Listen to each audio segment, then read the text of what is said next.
রেমালের তাণ্ডবে আর যাই হোক না কেন, আবহাওয়ার অনেকটা পরিবর্তন হয়েছে। মানে এই গরমের হাত থেকে কয়েকটা দিন মুক্তি, বেশ বৃষ্টি হচ্ছে, আমেজও বেশ ভালো। তাই কর্তামশাইয়ের হুকুম, আজ তৈরি করতে হবে খিচুড়ি।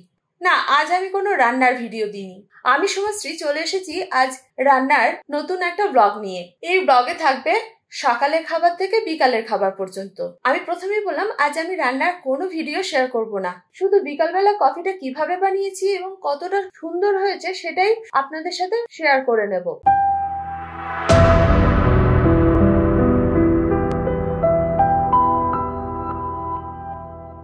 আজ সকালবেলা আমরা যে টিফিনটা করেছি সেটা হলো ইনস্ট্যান্ট নুডল। এটা পরিবেশনের সময় সামান্য চিলি ফ্লেক্স ব্যবহার করেছি। দুপুরের মেনুতে ছিল খিচুড়ি, যেটা গোবিন্দভোগ চাল, মুগ ডাল, আলু দিয়ে তৈরি করা। এটা রেসিপি জানতে হলে অবশ্যই কমেন্ট করবেন। এর সঙ্গে ছিল মশলাদার আলু ভাজা। এই খিচুড়ির সাথে অসাধারণ লাগে। এই মশলাদার আলু ভাজার ভিডিও আমি নিশ্চয়ই একটা দিন দিয়ে দেব। আর ছিল বেগুন ভাজা, ডিমের অমলেট, চাটনি। খিচুড়ি বা মাংস এর পরে চাটনি না হলে যেন জমে না। আপনাদের খিচুড়ির সাথে কোন কোন পদ পছন্দ সেটা আমাকে কমেন্ট করে জানাবেন। এটা গেল দুপুরে মেনু। আর বিকালবেলা তৈরি করেছি কফি। কফিটা কতটা সুন্দর হয়েছে দেখুন। এর জন্য কি করতে হবে, একটা ছোট বোতল নিতে হবে যেটার গায়ে প্রচুর খাজওয়ালা থাকবে।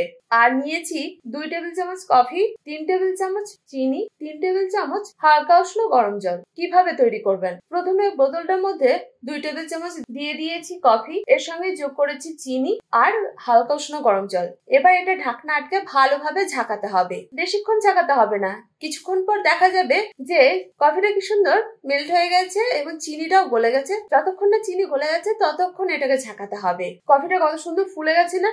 এই সময়ের মধ্যে আমি বসিয়ে দিয়েছিলাম দুধ। দুধটাও গরম হয়ে গেছে। এবার পরিবেশন করা পালা। কাপের মধ্যে প্রথমে ঢেলে নিয়েছি কফি, দিয়ে দিয়েছি পরিমাণ মতো দুধ, আবার ওপর থেকে বেশ কিছুটা কফি ঢেলে দিয়েছি। দুধে আলাদা করে কোনো চিনি ব্যবহার করিনি। তবে আমি যে কফিটা তৈরি করেছি এটাতে 4 জন আরামসে খেয়ে নিতে পারবে।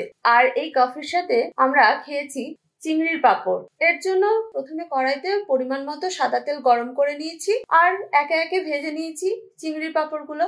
আজ এই পর্যন্ত। কি কফিটা বানাবেন তো? হ্যাঁ, কফি বানানোর আরো কয়েকটা পদ্ধতি আছে, সেটা আমি অন্য কোনো দিন ধীরে ধীরে দেখিয়ে দেব। আজ এই পর্যন্ত, দেখা হচ্ছে পরবর্তী ভিডিওতে। তবে তার আগে আপনারা দয়া করে আমার চ্যানেলটিকে সাবস্ক্রাইব করবেন। ফেসবুক থেকে দেখে থাকলে পেজটাকে ফলো করতে ভুলবেন না। আপনাদের কাছে আমার ছোট্ট অনুরোধ, যদি আমার রান্না বা রেসিপি ভালো লেগে থাকে তাহলে অবশ্যই লাইক শেয়ার করবেন। আমার রান্না যেন আরো অনেকের কাছে পৌঁছে যায় সেই জন্য বেশি বেশি শেয়ার করবেন। আপনারা ভালো থাকুন, সুস্থ থাকুন এই কামনা করি। আর আমার সঙ্গে থাকুন। ধন্যবাদ।